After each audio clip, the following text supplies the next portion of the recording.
Assalamualaikum warahmatullahi wabarakatuh. Pertama-tama saya berterima kasih kepada Ibu Indah Puspitorini sebagai dosen mata kuliah Sistem Informasi Akuntansi yang telah memberikan kesempatan kepada kami untuk mempresentasikan tentang proses transaksi di perusahaan akuntan publik. Dan tentunya saya di sini tidak sendiri. Perkenalkan, nama saya Reza dan teman saya Ayu Nasya, Ayu Sapitri, Amelia dan Ikmajian. Apa metode pembukuan akuntan publik? Metode pembukuan yang digunakan di kantor akuntan publik mirip dengan metode pembukuan yang digunakan di perusahaan pada umumnya. Tujuan utama dari metode pembukuan ini adalah untuk mencatat, mengelola, dan melacak semua transaksi keuangan dan kegiatan bisnis klien kantor akuntan publik. Selanjutnya, tinjauan perusahaan. Tinjauan perusahaan akuntan publik adalah proses evaluasi yang melibatkan pemeriksaan dan penilaian terhadap berbagai aspek operasional dan keuangan sebuah firma akuntan publik. Hal ini dapat dilakukan untuk berbagai tujuan, termasuk pemantauan internal, pemenuhan peraturan, peningkatan efisiensi, atau persiapan untuk perubahan strategis. Selanjutnya, proses bisnis sistem berjalan. Proses bisnis dalam sebuah kantor akuntan publik mencakup serangkaian langkah dan aktivitas yang diperlukan untuk menyediakan layanan akuntansi, audit, konsultasi, dan perpajakan kepada klien. Berikut adalah gambaran umum tentang bagaimana sistem bisnis berjalan dalam kantor akuntan publik. Pertama ada penerimaan klien, setelah itu konsultasi awal, penawaran layanan, kontrak dan persetujuan, setelah itu pengumpulan informasi, setelah itu perencanaan dan penjadwalan, pelaksanaan layanan, pemantauan dan pengawasan, setelah itu ada pengujian dan pemeriksaan laporan hasil, setelah itu ada review klien, setelah itu ada penagihan dan pembayaran, pengarsipan dan pemeliharaan, dan pengembangan bisnis. Untuk selanjutnya saya akan membahas sistem berjalan activity diagram pada perusahaan akuntan publik. Nah, pertama di sini ada menerima klien. Yang dimaksud dengan menerima klien ini pada saat klien menghubungi kantor akuntan publik, klien meminta penawaran sebagai siapnya klien untuk diaudit. Dan kedua ada konsultasi awal dengan klien. Biasanya ini dilakukan oleh partner dan penawaran layanan nominal jasa audit. Nah, yang tadi saya jelaskan bahwa ada perbandingan harga antara klien dengan partner. Partner ini bisa disebut dengan bos atau atasan. Yang pertama ada managing partner, terus partner dan sebagainya. Dan untuk kontrak perusahaan persetujuan, nah di sini juga kita akan mendatangani proposal jika klien menyetujui proposal yang kami buat. Klien akan bertanda tangan di kontrak tersebut. Terus selanjutnya untuk pengarsipan kontrak dan membuat invoice tahap 1. Nah, jika jika klien udah menyetujui, kami akan memberikan kantor akuntan publik akan membuat invoice tahap 1 yang disebut dengan uang muka atau sebagainya. Nah, untuk selanjutnya mengumpulkan informasi laporan keuangan perusahaan yang diaudit. Nah, setelah membuat invoice tahap 1, para auditor atau partner akan mengumpulkan informasi laporan keuangan perusahaan yang diaudit. Kenapa? Karena emang kita membutuhkan hal itu untuk perusahaan-perusahaan yang siap diaudit. Setelah melakukan persiapan, maka akan ada perencanaan. Nah, di sini dari perencanaan ini kapan dan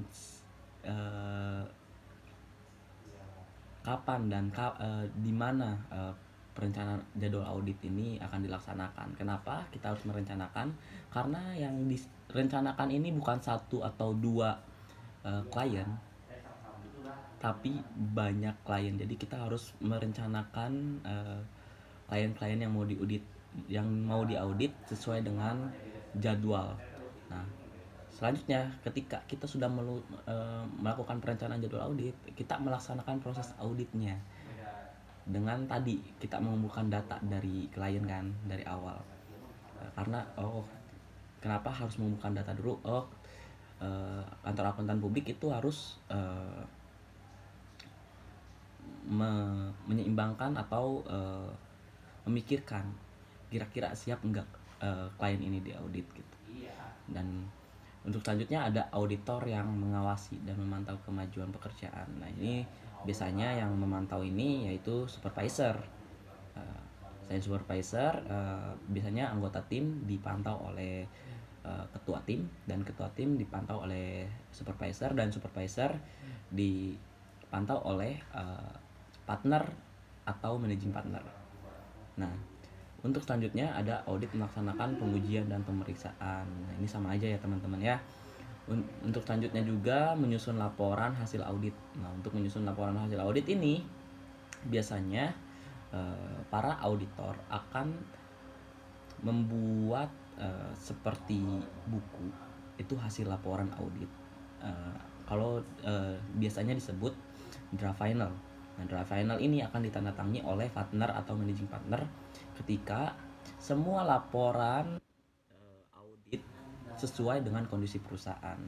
Nah, jika sudah semuanya berjalan dengan baik atau selesai, maka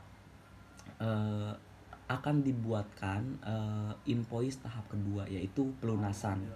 Nah, di sini juga ada dua teman-teman, yang biasanya ada klien juga yang memerlukan tidak memerlukan uang muka tapi langsung bayar full, itu disebutnya dengan jasa audit. Kalau misalkan uang muka jasa audit, dan jika udah membayar uang muka maka terakhir adalah pelunasan. Nah, jika klien tidak mau, biasanya klien akan membayar keseluruhan yang disebut dengan jasa audit, jadi tidak ada pelunasan atau jasa audit. Itulah proses keadminnya teman-teman. Dan untuk pengarsikan data dokumen yang dihasilkan dalam proses audit, nah ini kita akan bahas bahwa pengarsikan data dan dokumen yang dihasilkan dalam audit ini, proses audit ini sangat penting ya teman-teman, bahwa proses audit ini akan berjalan langsung mungkin di auditnya selama kurang lebih 1 atau 2 bulan, tapi kita harus memerlukan pengarsipan ini selama 5 tahun sesuai dengan peraturan Kemenq atau P2PK. P2PK juga, Kemenq juga, maksud saya seperti itu. Jadi jika klien jika klien meminta hasil laporan audit untuk tahun lalu, untuk 2 tahun yang lalu atau 3 tahun yang lalu, itu masih bisa teman-teman ke kantor akuntan publik, karena udah peraturannya 5 tahun ya, harus diarsipkan di kantor akuntan publik. Dan untuk selanjutnya saya akan membahas dengan proses audit. Tidak jauh beda teman-teman dengan tadi activity diagram. Nah, di sini juga ada proses audit, yaitu mengumpulkan informasi, perencanaan, penjadwalan, pelaksanaan layanan, pemantauan dan pengawasan, pengujian dan pemeriksaan laporan hasil audit.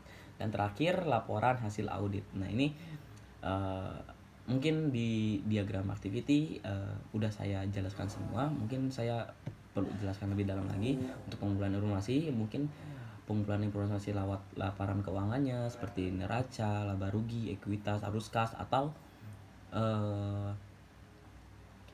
catatan atas laporan keuangan. Nah, dari sini kita harus tahu bukti-buktinya dari kelima ini ya teman-teman ya, dari neracanya, dari laba ruginya, ekuitas, arus kas, dan sebagainya teman-teman. Untuk perencanaan tadi saya udah jelaskan bahwa bukan 1 atau 2 klien yang akan kita audit, tapi banyak ya teman-teman ya. Untuk selanjutnya pelaksanaan layanan. Nah, ini yang disebut jika auditor ya ingin meninjau langsung ke lokasi perusahaan, melihat langsung kondisi perusahaan, itu diwajibkan ya teman-teman ya, agar auditor tahu kondisi perusahaan. Dan selanjutnya untuk pemantauan dan pengawasan ya, biasanya ini dilakukan seperti SO, stock opnam. Nah, ini kita harus menyaksikan bagaimana cara penghitungannya, bagaimana cara melihatnya, merincinya, atau bagaimana cara barangnya ada atau enggak, dan lain-lain ya teman-teman ya. Untuk selanjutnya pengujian dan pemeriksaan. Nah, untuk pengujian pemeriksaan ini biasanya memerlukan teknik sampling. Kenapa harus memerlukan teknik sampling? Jadi Misalkan ada beberapa barang yang harus kita lihat, nah kita harus memilih barang itu dengan menyampingnya. Jadi bahwa eh, benar adanya barang ini ya teman-teman ya. Jadi teknik sampling ini bukan ditentukan oleh mereka, jadi ditentukan oleh kita agar eh, kira-kira pembenaran apa enggak barangnya ada atau enggak, atau kasnya atau ada enggak, perusahaannya seperti ini atau enggak gitu ya teman-teman ya. Untuk terakhir yaitu laporan hasil audit, yaitu tadi laporan hasil audit biasanya ditandatangan oleh partner. Jadi partner juga ini bertanggung jawab atas laporan hasil auditnya, karena di dalam opini terdapat wajar dengan pengecualian atau wajar tanpa pengecualian. Itu perbedaannya.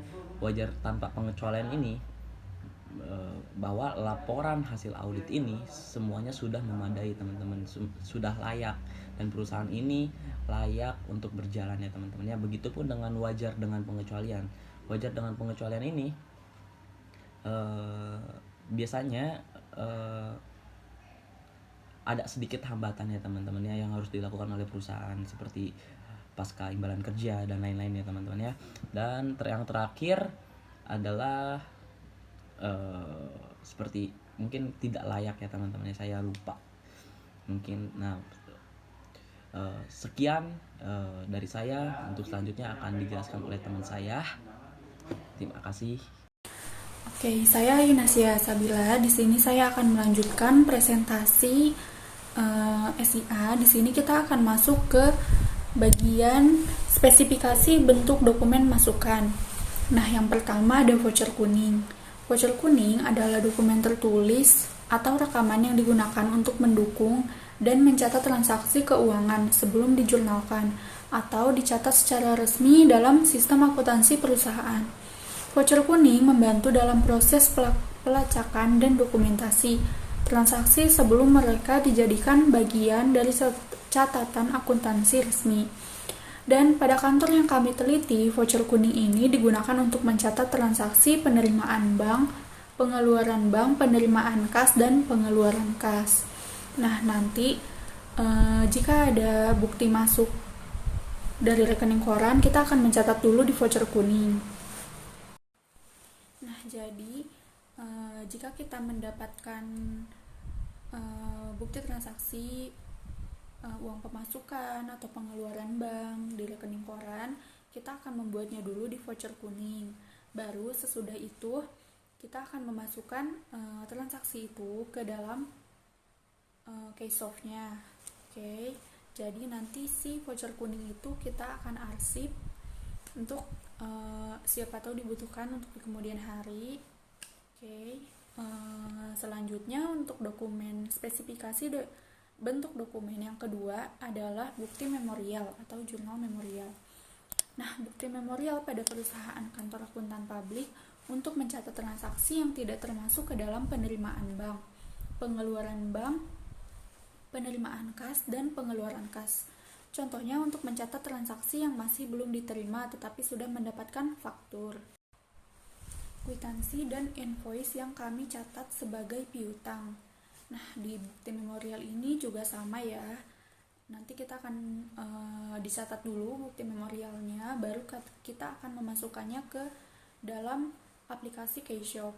Kemudian si bukti memorial ini akan kita arsipkan. Oke, untuk yang selanjutnya spesifikasi bentuk dokumen keluaran, yakni ada faktur. Nah, faktur yang dikeluarkan oleh kantor akuntan publik adalah dokumen keuangan yang mereka kirim kepada klien mereka sebagai permintaan pembayaran atas layanan akuntansi atau audit yang telah diberikan. Faktur dari kantor akuntan publik berisi rincian seperti biaya layanan, deskripsi layanan, tanggal layanan diberikan, dan instruksi pembayarannya. Oke, nah jika sudah selesai dibuat, kita akan mengirimnya kepada klien. Oke, itu saja untuk bagian saya. Selanjutnya akan dipresentasikan oleh teman saya dan dijelaskan oleh teman saya. Terima kasih. Halo, nama saya Melia Putri. Di sini saya akan melanjutkan perangkat lunak. Keysoft ERP adalah perangkat lunak Enterprise Resource Planning atau yang kita singkat menjadi ERP yang digunakan untuk mengelola berbagai aspek bisnis seperti keuangan, persediaan, produksi, penjualan, dan sumber daya manusia. Pada kantor akuntan publik yang kami teliti, Keysoft ERP ini digunakan untuk sistem pembukuan meskipun banyak menu seperti inventory, purchase, sales, dan finance. Kantor akuntan publik hanya memakai menu accounting-nya saja. Sebab kantor akuntan publik hanya perusahaan jasa yang tidak memerlukan inventory, purchase, sales, dan finance. Dan inilah tampilan menu awal setelah memasukkan username dan password pada aplikasi perangkat lunak Keysoft ERP. Keysoft ERP atau perangkat lunak yang digunakan pada kantor akuntan publik ini sangat cocok untuk perusahaan dagang dan manufaktur karena banyak menu yang bisa kita pakai jika kita menggunakan aplikasi Keysoft pada perusahaan dagang dan manufaktur. Setelah kita mengklik menu accounting, akan muncul beberapa menu lainnya seperti account type mapping, account mapping, journal entry, general ledger, profit and loss, balance sheet, trial balance, end periode posting, end periode journal list, dan yang terakhir adalah rate policy. Untuk mencatat semua transaksi penerimaan bank, pengeluaran bank, penerimaan kas, pengeluaran kas, dan memorial, kita hanya memerlukan satu jurnal saja, yaitu journal entry. Tampilan dari journal entry untuk mencatat transaksi yang ada pada kantor akuntan publik. Kantor akuntan publik memiliki beberapa peraturan transaksi yang telah dicatat pada voucher kuning dan voucher memorial. Sebelum menginput ke dalam aplikasi lunak Keysoft ERP, kita harus mencatat nomor pada voucher yang akan kita input dengan kode yang sesuai dengan peraturan yang ada pada perusahaan. Contohnya seperti kode penerimaan bank, kode pengeluaran bank, dan kode memorial. Jika sudah menginput transaksi-transaksi yang terjadi pada perusahaan, biasanya para akuntan melihat general ledger atau buku besar pada aplikasi perangkat lunak Keysoft ERP di pertengahan bulan dan di akhir bulan untuk mengontrol transaksi jika terjadi kesalahan dalam penginputan. Berikutnya adalah General Ledger by Division. Ini jika kita ingin melihat transaksi masing-masing divisi, maka nama divisi di atas harus dipindahkan ke kolom sebelah kanan. Bahkan pada General Ledger by Division ini, kita bisa melihat gabungan transaksi 1 sampai dengan 4 divisi yang akan digabungkan dengan cara memindahkan nama divisi ke kolom sebelah kanan. Ini adalah hasil dari pemilihan General Ledger by Division. Pada menu ini menunjukkan akun-akun yang ingin kita lihat pada transaksi yang telah kita input. Salah satu contoh jika ingin melihat General Ledger kas besar pada perusahaan, kas besar yang ada di kolom kiri harus dipindahkan ke kolom kanan, begitupun dengan akun-akun yang lainnya. Inilah salah satu contoh General Ledger kas besar di salah satu divisi. Dari sini kita bisa mengetahui keluar masuknya kas atau bank pada tanggal-tanggal tertentu dan jika terjadi kesalahan penginputan angka.